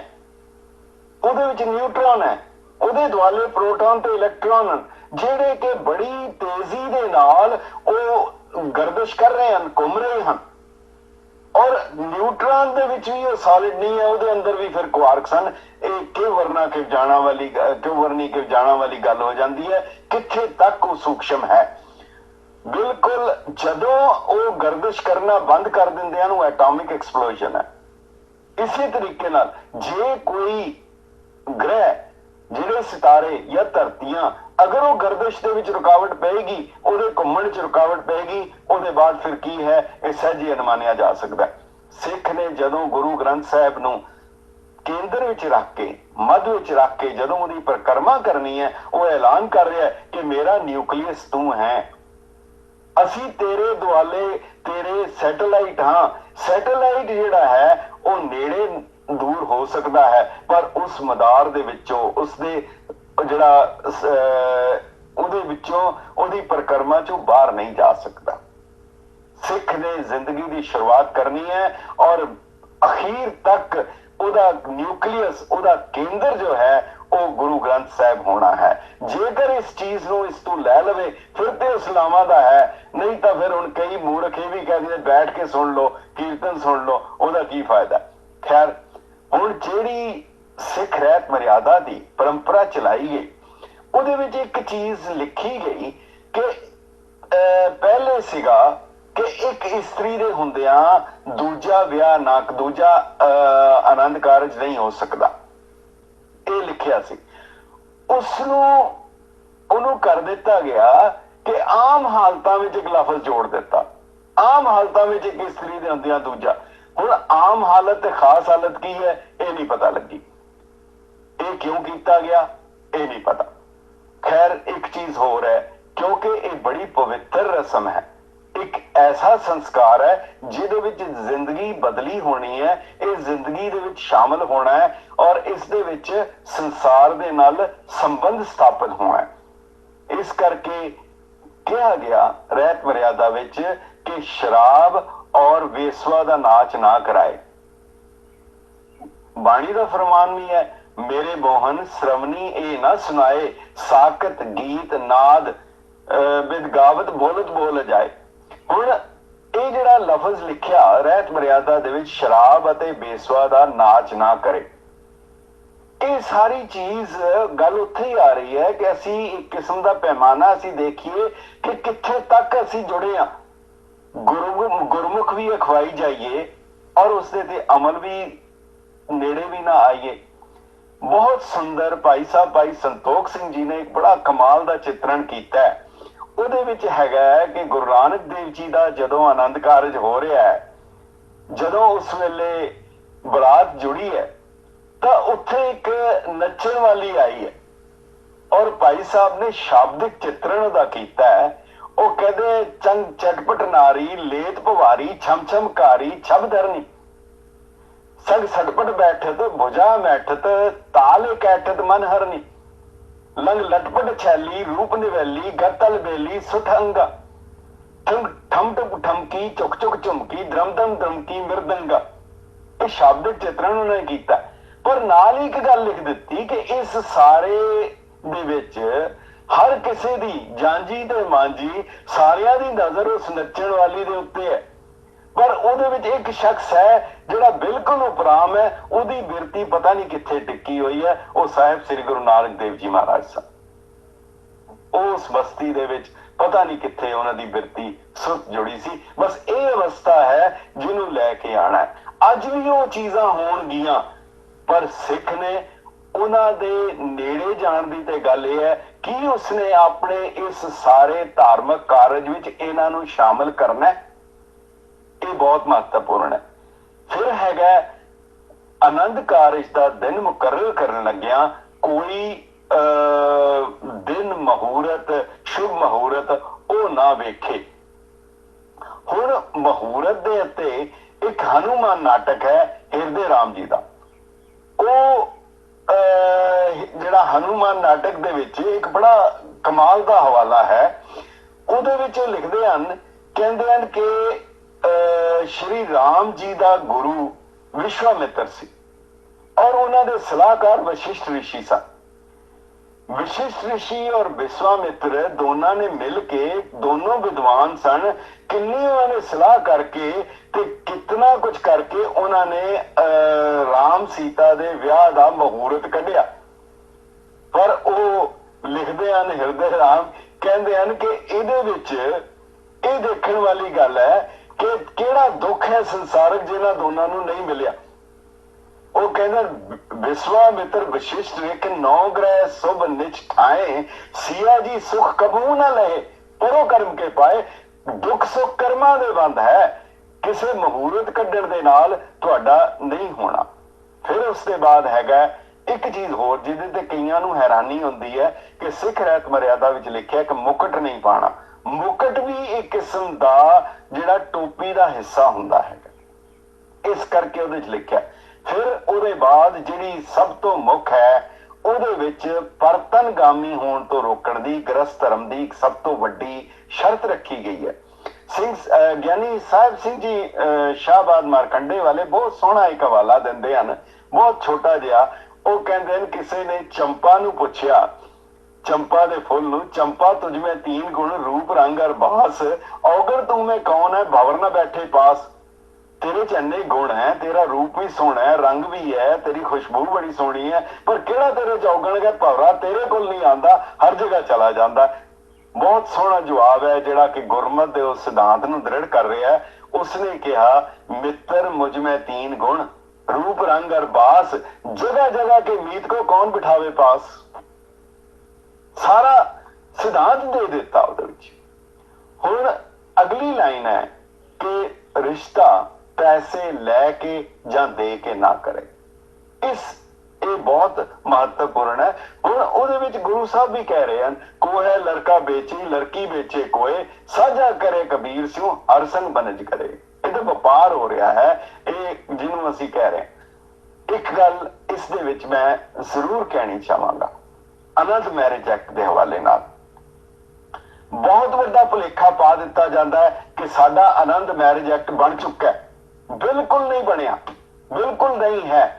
ਜਿਹਨੂੰ ਆਨੰਦ ਮੈਰਿਜ ਐਕਟ ਕਰਕੇ ਉਸ ਨੂੰ ਪ੍ਰਚਾਰਿਆ ਪ੍ਰਸਾਰਿਆ ਜਾਂਦਾ ਹੈ, ਉਹ ਸਿਰਫ ਇੱਕ ਰਜਿਸਟ੍ਰੇਸ਼ਨ ਪ੍ਰੋਸੀਜਰ ਦਾ ਐਕਟ ਹੈ ਕਿ ਸਾਡਾ ਆਨੰਦ ਜਿਹੜਾ ਆਨੰਦ ਕਾਰਜ ਦੀ ਵਿਧੀ ਦੇ ਨਾਲ ਕੀਤਾ ਹੋਇਆ ਜਿਹੜਾ ਆਨੰਦ ਕਾਰਜ ਹੈ ਉਹਨੂੰ ਰਜਿਸਟਰ ਕਰ ਦਿੱਤਾ ਜਾਏ ਤੇ ਉਹਦੇ ਚ ਹਿੰਦੂ ਮੈਰਿਜ ਐਕਟ ਦਾ ਸਰਟੀਫਿਕੇਟ ਨਾਲ ਲਿਖ ਕੇ ਆਨੰਦ ਮੈਰਿਜ ਐਕਟ ਦਾ ਸਰਟੀਫਿਕੇਟ ਲਿਖ ਦਿੱਤਾ ਜਾਏ।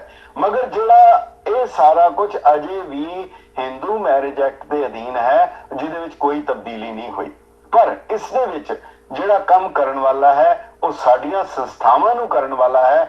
ਉਹਨਾਂ ਨੇ ਇਸ ਨੂੰ ਕਰਕੇ ਤੇ ਅਜੇ ਤੱਕ ਉਸ ਐਕਟ ਦਾ ਨਾ ਤਾਂ ਡਰਾਫਟ ਬਣਿਆ ਨਾ ਖਰੜਾ ਬਣਿਆ। ਇਹ ਬਹੁਤ ਹੀ ਅਹਿਮ ਹੈ, ਇਸ ਨੂੰ ਵਿਚਾਰਨ ਵਾਲੀ ਗੱਲ ਹੈ। ਹੁਣ ਇਹਦੇ ਬਾਅਦ ਹੈ ਬਹੁਤ ਵੱਡੀ, ਕੋਈ ਉਹਦੇ ਵਿੱਚ ਨਹੀਂ ਹੈ, ਉਹ ਹੈ ਮ੍ਰਿਤਕ ਸੰਸਕਾਰ। ਜਦੋਂ ਚਲਾਣਾ ਕਰ ਜਾਏ ਉਹਦੇ ਵਿੱਚ ਸਿਰਫ ਦੋ ਚੀਜ਼ਾਂ ਦੇ ਹਵਾਲੇ ਜ਼ਰੂਰੀ ਹੈ। ਉਹਦੇ ਵਿੱਚ ਇੱਕ ਤਾਂ ਲਿਖਿਆ ਹੈ ਕਿ ਅੰਗੀਠਾ ਨਹੀਂ ਫਰੋਲਣਾ। ਵੈਸੇ ਸੰਸਕਾਰ ਕਰਨਾ ਹੈ ਪਰ ਹੋਰ ਕਿਸੇ ਵਿਧੀ ਨਾਲ ਹੁੰਦਾ ਹੈ, ਉਹਦਾ ਭਰਮ ਵੀ ਨਹੀਂ ਕਰਨਾ। ਬਹੁਤ ਸੁੰਦਰ ਭਾਈ ਮਰਦਾਨਾ ਜੀ ਦਾ ਹਵਾਲਾ ਹੈ। ਗੁਰੂ ਨਾਨਕ ਦੇਵ ਜੀ ਮਹਾਰਾਜ ਨੇ ਕਿਹਾ, ਮਰਦਾਨਿਆ ਤੇਰਾ ਅੰਤ ਸਮਾ ਆ ਗਿਆ। ਉਹ ਕਹਿਣ ਲੱਗੇ ਜਿਉਂ ਕਰਤਾਰ ਦਾ ਹੁਕਮ ਹੈ।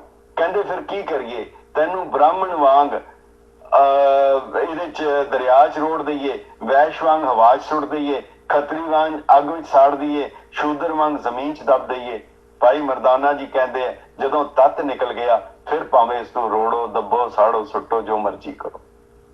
ਗੁਰੂ ਸਾਹਿਬ ਨੇ ਪੁੱਛਿਆ, ਮਰਦਾਨਿਆ ਜੇ ਤੂੰ ਕਵੇਂ, ਹੁਕਮ ਨਹੀਂ ਦੇ ਰਹੇ, ਇੱਕ ਕਹਿ ਰਹੇ ਹੈ, ਪੁੱਛ ਰਹੇ ਹੈ, ਮਰਦਾਨਿਆ ਜੇ ਤੂੰ ਕਵੇਂ ਤੇਰੀ ਬਹੁਤ ਸ਼ਾਨਦਾਰ ਇੱਕ ਯਾਦਗਾਰ ਬਣਾ ਦਈਏ। ਕਿਤਨਾ ਵੱਡਾ ਸੁਨੇਹਾ ਸਾਨੂੰ ਦੇ ਰਹੇ ਹਨ ਹਜ਼ੂਰ। ਕਹਿੰਦੇ ਹਨ ਭਾਈ ਮਰਦਾਨਾ ਜੀ ਨੇ ਕਿਹਾ ਕਿ ਜਦੋਂ ਤੱਤ ਨਿਕਲ, ਕਹਿੰਦੇ ਵਾਹ ਬਾਬਾ ਵਾਹ, ਬੜੀ ਮੁਸ਼ਕਲ ਇਸ ਸਰੀਰ ਦੀ ਸਮਾਧ ਵਿੱਚੋਂ ਨਿਕਲਣ ਲੱਗਾ, ਹੁਣ ਤੂੰ ਇਸ ਨੂੰ ਪੱਥਰ ਦੀ ਸਮਾਧ ਵਿੱਚ ਪਾਣਾ ਚਾਹੁੰਦਾ।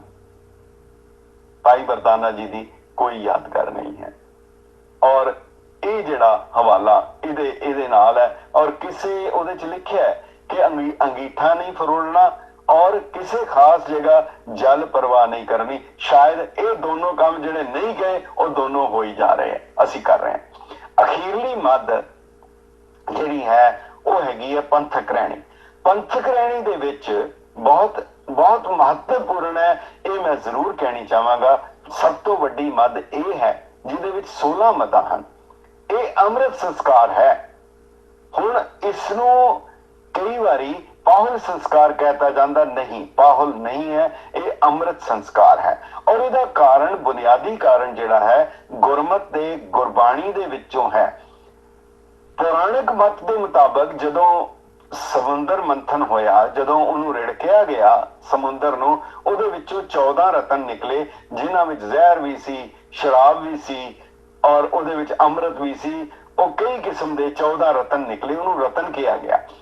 ਸਾਹਿਬ ਸ੍ਰੀ ਗੁਰੂ ਗ੍ਰੰਥ ਸਾਹਿਬ ਜੀ ਵਿੱਚ ਕਿਹਾ ਗਿਆ, ਮਾਦਾਣਾ ਪਰਬਤ ਕਰ ਨੇਤਰ ਬਾਸਕ ਸ਼ਬਦ ਰਿੜਕੀਨ, 14 ਰਤਨ ਨਿਕਾਲਿਨ ਕਰ ਆਵਾ ਗਾਉਣ ਚਿਲਕਿਨ।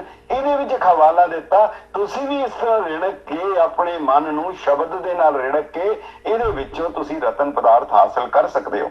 ਉਸੇ ਪੁਰਾਣ ਦਾ ਹਵਾਲਾ ਦਿੰਦਿਆਂ ਹੋਇਆਂ ਸਾਹਿਬ ਸ੍ਰੀ ਗੁਰੂ ਗੋਬਿੰਦ ਸਿੰਘ ਜੀ ਮਹਾਰਾਜ ਨੇ ਜਦੋਂ ਫਿਰ ਦੇਵਤਿਆਂ ਤੇ ਦੈਂਤਾਂ ਦੀ ਲੜਾਈ ਹੋਈ, ਫਿਰ ਵਿਸ਼ਨੂੰ ਇਸਤਰੀ ਰੂਪ ਵਿੱਚ, ਮਹਾਮੋਹਿਨੀ ਰੂਪ ਵਿੱਚ ਆ ਕੇ ਉਹਨਾਂ ਰਾਖਸ਼ਾਂ ਨੂੰ ਠੱਗ ਲਿਆ ਔਰ ਉਹ ਜਿਹੜਾ ਅੰਮ੍ਰਿਤ ਦਾ ਕੁੰਡ ਸੀ ਉਹਨੇ ਇਹਨਾਂ ਵੱਲ ਦੇ ਦਿੱਤਾ। ਜਦੋਂ ਉਸ ਦੈਂਤ ਨੂੰ ਪਤਾ ਲੱਗਾ, ਉਸਨੇ ਰਾਖਸ਼ਸ ਨੇ ਦੇਖਿਆ ਕਿ ਦੈਂਤ ਇਸ ਪਾਸੇ ਬਹਿ ਗਿਆ, ਉਹਦੀ ਗਰਦਨ ਕੱਟਤੀ। ਉਹਨਾਂ ਦੇ ਪੁਰਾਣਿਕ ਮੁਤਾਬਕ ਉਹ ਰਾਹੂ ਤੇ ਕੇਤੂ ਦੋ ਹਿੱਸਿਆਂ ਦੇ ਵਿੱਚ ਅੱਜ ਵੀ ਆਕਾਸ਼ ਦੇ ਵਿੱਚ ਮੰਡਰਾ ਰਹੇ ਹਨ, ਜਿਹਨੂੰ ਉਹ ਗ੍ਰਹਿ ਮੰਨ ਕੇ ਉਹਨਾਂ ਦੀ ਪੂਜਾ ਕਰ ਰਹੇ। ਗੁਰੂ ਗੋਬਿੰਦ ਸਿੰਘ ਸਾਹਿਬ ਨੇ ਕਿਹਾ, ਜਬੇ ਜੰਗ ਹਾਰਿਓ ਕੀਓ ਬਿਸਨ ਮੰਤਰੰ, ਭਇਓ ਅੰਤਰ ਧਿਆਨੰ ਕਰਿਓ ਜਾਨ ਤੰਤੰ, ਮਹਾਮੋਹਿਨੀ ਰੂਪ ਧਾਰਿਓ ਅਪਨ ਛਕੇ ਦੇਖ ਦੋ ਦਿੱਤਿਆ ਦਿੱਤ ਭੂਪੰ।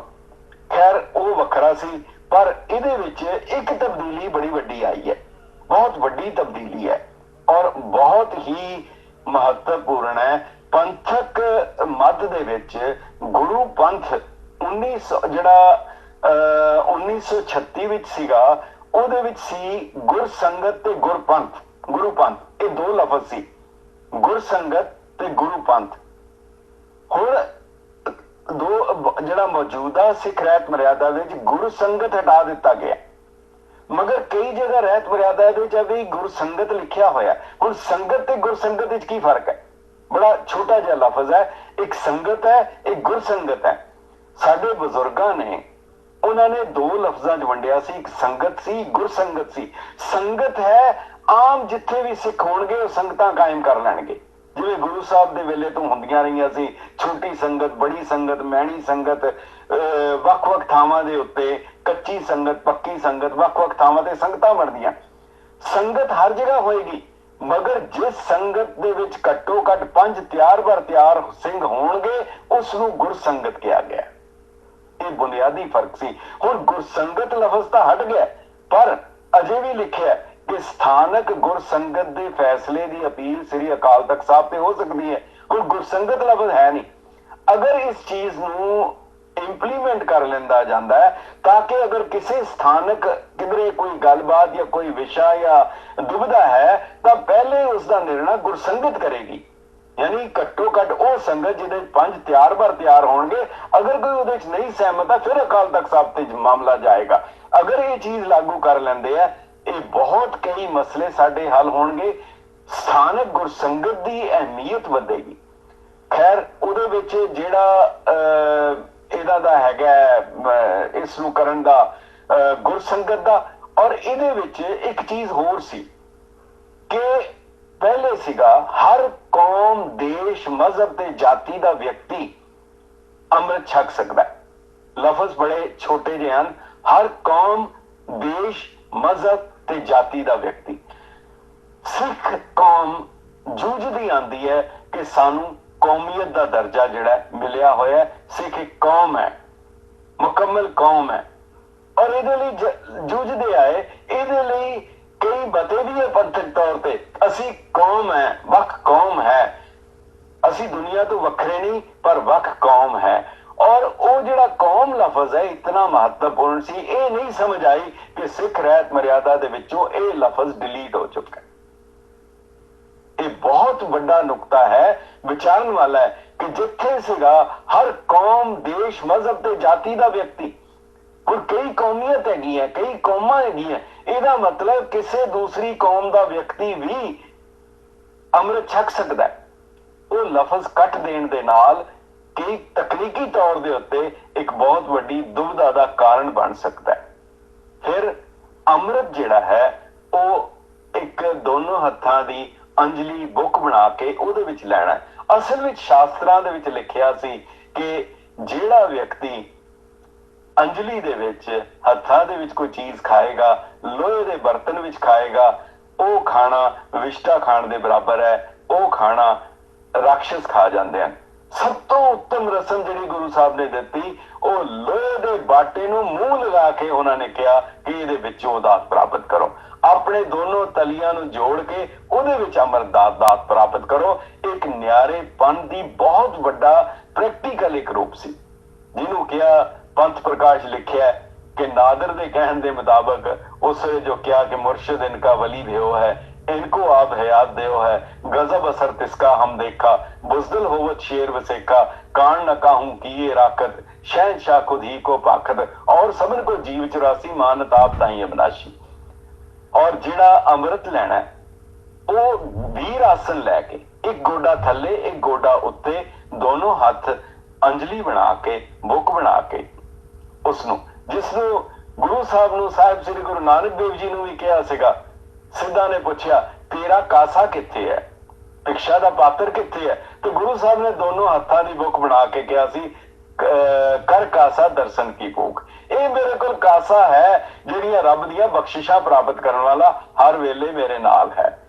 ਇਸ ਕਰ ਕਾਸੇ ਦੇ ਵਿੱਚ ਅੰਮ੍ਰਿਤ ਦੀ ਦਾਤ ਜਿਹੜੀ ਹੈ ਪ੍ਰਾਪਤ ਹੁੰਦੀ ਹੈ। ਔਰ ਜਿਹੜਾ ਆਸਨ ਹੈ ਉਹਦੀ ਬੜੀ ਅਹਿਮੀਅਤ ਹੈ। ਤੁਸੀਂ ਕਦੀ ਦੇਖਿਆ ਹੋਣਾ ਜਦੋਂ ਤੀਰ ਅੰਦਾਜ਼ ਜਾਂ ਬੰਦੂਕਚੀ ਜਦੋਂ ਬੰਦੂਕ ਚਲਾਉਂਦਾ ਹੈ ਉਹਦਾ ਵੀ ਆਸਨ ਇਹੀ ਹੁੰਦਾ ਹੈ। ਫਿਰ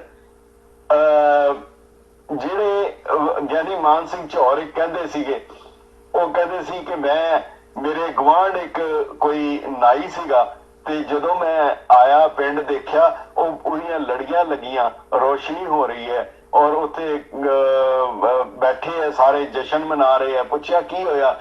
ਕਹਿੰਦੇ ਜੀ ਇਹਨੇ 300 ਰੁਪਇਆ ਉਧਾਰਾ ਲੈ ਕੇ ਇਹਨੇ ਜਸ਼ਨ ਮਨਾ ਰਿਹਾ, ਫੰਕਸ਼ਨ ਕਰ ਰਿਹਾ। ਕਹਿੰਦਾ ਇਹਦੇ ਬੱਚੇ ਦੀ ਸੁੰਨਤ ਹੋਈ ਹੈ। ਮਾਨ ਸਿੰਘ ਚੌਰ ਕਹਿੰਦੇ ਮੈਨੂੰ 60 ਸਾਲ ਹੋ ਗਏ ਕਰਦਿਆਂ, ਮੈਂ ਨਹੀਂ ਦੇਖਿਆ ਕਿਸੇ ਸਿੱਖ ਨੇ ਕੋਈ ਫੰਕਸ਼ਨ ਕੀਤਾ ਹੋਇਆ, ਅਖੰਡ ਪਾਠ ਰਖਾਇਆ ਹੋਏ ਕਿ ਮੇਰੇ ਬੱਚੇ ਨੇ ਅੱਜ ਅੰਮ੍ਰਿਤ ਛਕਿਆ ਹੈਗਾ। ਇਹ ਨਹੀਂ ਹੋਇਆ। ਜਿਹੜੀ ਚੀਜ਼ ਕਰਨੀ ਹੈ ਉਹ ਨਹੀਂ ਕੀਤੀ, ਜਿਹੜੀ ਨਹੀਂ ਕਰਨੀ ਇੱਕ ਚੀਜ਼ ਨਵੀਂ ਆ ਗਈ, ਇੱਕ ਨਵੀਂ ਰਸਮ, ਇੱਕ ਨਵਾਂ ਸੰਸਕਾਰ ਅਸੀਂ ਪਾ ਲਿਆ। ਇਹ ਮੇਰੇ ਬੱਚੇ ਦੀ ਰਸਮ ਪਗੜੀ ਹੈ।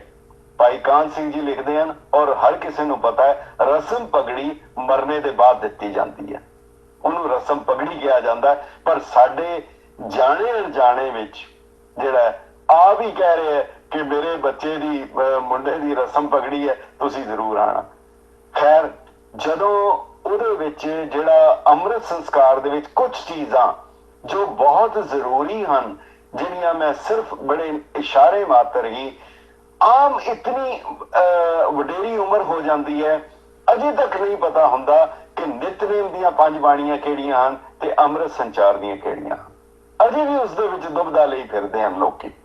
ਨਿਤਨੇਮ ਦੀਆਂ ਬਾਣੀਆਂ ਅੰਮ੍ਰਿਤ ਵੇਲੇ ਦੀਆਂ ਜਪਜੀ ਜਾਪ ਸਵਈਏ ਹੈ, ਸੋਦਰ ਰਹਿਰਾਸ ਸ਼ਾਮ ਦੀ ਤੇ ਸੋਇਲਾ ਹੈ। ਮਗਰ ਜਿਹੜੀਆਂ ਅੰਮ੍ਰਿਤ ਸੰਚਾਰ ਦੀਆਂ ਹਨ ਉਹ ਜਪਜੀ ਜਾਪ ਸਵਈਏ ਚੁਪਈ ਆਨੰਦ ਸਾਹਿਬ, ਇਹ ਉਹਨਾਂ ਦੀਆਂ ਬਾਣੀਆਂ ਜਿਹੜੀਆਂ ਹਨ। ਦੋਨਾਂ ਦੇ ਵਿੱਚ ਥੋੜਾ ਜਿਹਾ ਫਰਕ ਹੈ, ਪਰ ਇਹ ਬਾਣੀਆਂ ਹਨ। ਇਸੇ ਤਰੀਕੇ ਨਾਲ ਜਦੋਂ ਅੰਮ੍ਰਿਤ ਛਕਾਇਆ ਜਾਂਦਾ ਹੈ, ਕੁੱਲ 6 ਬਾਣੀਆਂ ਦੀ ਲੋੜ ਹੈ।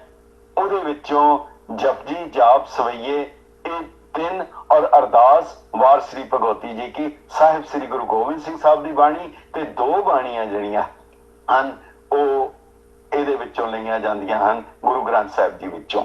ਸੋ ਸਿੱਖ ਨੂੰ ਸਿੱਖ ਬਣਾਉਣ ਲਈ, ਸਿੱਖ ਨੂੰ ਸਿੱਖ ਕਾਇਮ ਰੱਖਣ ਲਈ ਗੁਰੂ ਗੋਬਿੰਦ ਸਿੰਘ ਸਾਹਿਬ ਦੀ ਬਾਣੀ ਤੇ ਗੁਰੂ ਗ੍ਰੰਥ ਸਾਹਿਬ ਦੀ ਬਾਣੀ ਦੀ ਲੋੜ ਹੈ। ਇਸ ਕਰਕੇ ਜਦੋਂ ਵੀ ਰਹਿਤ ਮਰਿਆਦਾ ਜ਼ਿਕਰ ਆਇਆ, ਸਿੱਖ ਉਹ ਹੈ ਜਿਹੜਾ 10 ਗੁਰੂ ਸਾਹਿਬਾਨ ਦੀ ਬਾਣੀ ਨੂੰ ਮੰਨੇ। ਸਿੱਖ ਉਹ ਹੈ ਜਿਹੜਾ ਕੀਰਤਨ 10 ਗੁਰੂ ਸਾਹਿਬਾਨ ਦੀ ਬਾਣੀ ਦਾ ਹੋ ਸਕਦਾ ਹੈ ਔਰ ਨਾਲ ਹੈ 10 ਗੁਰੂ ਸਾਹਿਬਾਨ ਦੀ ਬਾਣੀ ਨੂੰ ਆਪਣਾ ਇਸ਼ਟ ਔਰ ਮੁਕਤੀ ਦਾਤਾ ਮੰਨਣਾ ਹੈ।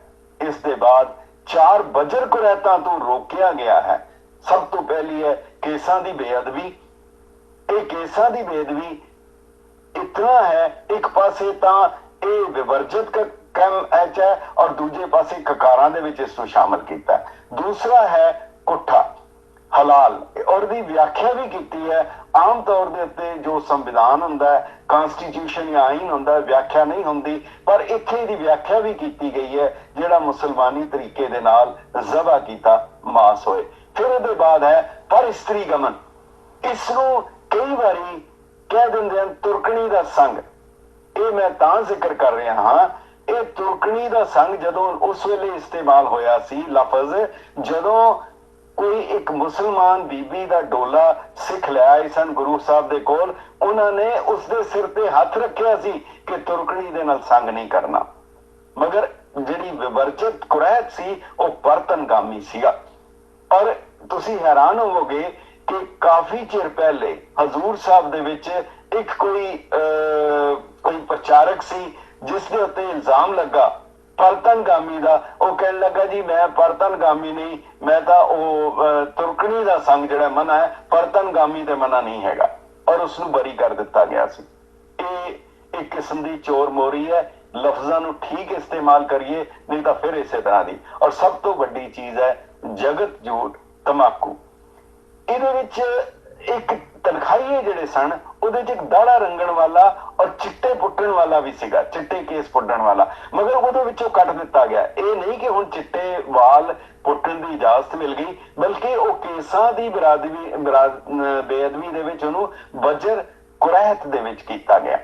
ਹੁਣ ਇੱਕ ਲਫ਼ਜ਼ ਬਹੁਤ ਜ਼ਰੂਰੀ ਹੈ।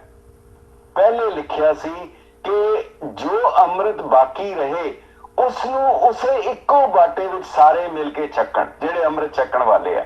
ਮਗਰ ਹੁਣ ਉਹਦੇ ਵਿੱਚ ਉਸੇ ਇੱਕੋ ਬਾਟੇ ਲਫ਼ਜ਼ ਹਟਾ ਦਿੱਤਾ ਗਿਆ।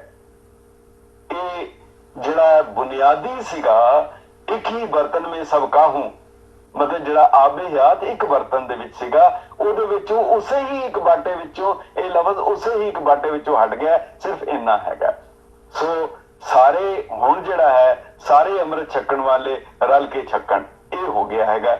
ਅਖੀਰ ਦੇ ਵਿੱਚ ਮੈਂ ਬਹੁਤ ਤੁਹਾਡਾ ਟਾਈਮ ਵੀ ਲੈ ਗਿਆ ਤੇ ਖਿਮਾ ਦਾ ਜਾਚਕ ਹੋਈ ਹਾਂ। ਪਰ ਇੱਕ ਚੀਜ਼ ਮੈਂ ਜ਼ਰੂਰ ਕਹਿਣੀ ਚਾਹਾਂਗਾ, ਮੈਨੂੰ ਯਾਦ ਹੈ ਜਦੋਂ ਛੋਟੇ ਹੁੰਦਿਆਂ, ਜਦੋਂ ਸੀ ਉਹ ਹਰ ਇੱਕ ਸਿੱਖ, ਇੱਕ ਗ੍ਰੰਥੀ, ਇੱਕ ਗੁਰਦੁਆਰਾ, ਜਿੱਥੇ ਗੁਰਦੁਆਰਾ ਨਿਸ਼ਾਨ ਸਾਹਿਬ ਦੇਖਿਆ ਉੱਥੇ ਜਾ ਕੇ ਨਮਸਕਾਰ ਕਰ ਲੈਂਦਾ ਸੀ। ਸੰਸਕਾਰ ਇੱਕ ਸੀ, ਰਹਿਤਾਂ ਇੱਕ ਸੀ, ਕੁਰਹਿਤਾਂ ਇੱਕ ਸੀ, ਕੋਈ ਦੁਬਿਧਾ ਨਹੀਂ ਸੀ। ਪਰ ਹੁਣ ਨਿਸ਼ਾਨ ਸਾਹਿਬ ਲੱਗਾ, ਉਹਦੇ ਵੀ ਰੰਗ ਵੱਖਰੇ ਵੱਖਰੇ।